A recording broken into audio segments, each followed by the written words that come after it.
সামনেই তো পুজো চলে আসছে, একটু হলে তো এখন থেকে কেনাকাটা শুরু করে দিতে হবে। বরাবরই আমার কানের দুল আর আংটির প্রতি একটু ভালোবাসা বেশি, যেখানেই কানের দুল আর আংটি দেখি আমার কিনতে হয়। সময়ের সাথে সাথে মানুষের রুচিবোধও পরিবর্তন হয়ে যায় বন্ধুরা। একটা সময় লেহেঙ্গা সারারা ছাড়া পুজোই কাটতো না, আর এখন কটনের ওপর ভালোবাসা একটু বেড়ে গেছে। একটু সুতি কটন ড্রেস পেলে মনে হয় যেন একটু স্বস্তি পাবো। এখানে 1 মাস ব্যাপী মেলা চলছে। তার আগে তোমাদের লোকেশনটা একটু বলে নিই। বেলি রোডের মাঝখানে নারী কল্যাণ সমিতি নিচতলায় মেলাটি বসেছে। তোমরা এখানে আসতে পারো, এখানে সব কিছু পেয়ে যাবে।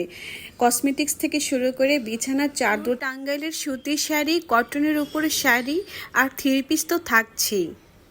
এখান থেকে আমি কটনের উপর কয়েকটা ড্রেস নিয়েছি। আর এই ড্রেসটা আমাকে কেমন লাগছে বন্ধুরা বলো তো। এটা আমার খুবই ভালো লেগেছে, ভীষণ ভীষণ ভালো লেগেছে। সাথে এটা নিয়ে নিলাম, মেয়ের জন্য কিনেছি। পুজোয় যত কিছু কিনি না কেন, আমার বিছানার চাদর আর সুপার কভার চেঞ্জ করতেই হয়। সামনেই তো শীত চলে আসছে, তাই কাঁথা স্টিকের উপর এই চাদরটা আমার বেশ ভালো লেগেছে। কি সুন্দর না চাদরটা, পুরো অল ওভার চাদরটায় কুশি কাটার কাজ করা।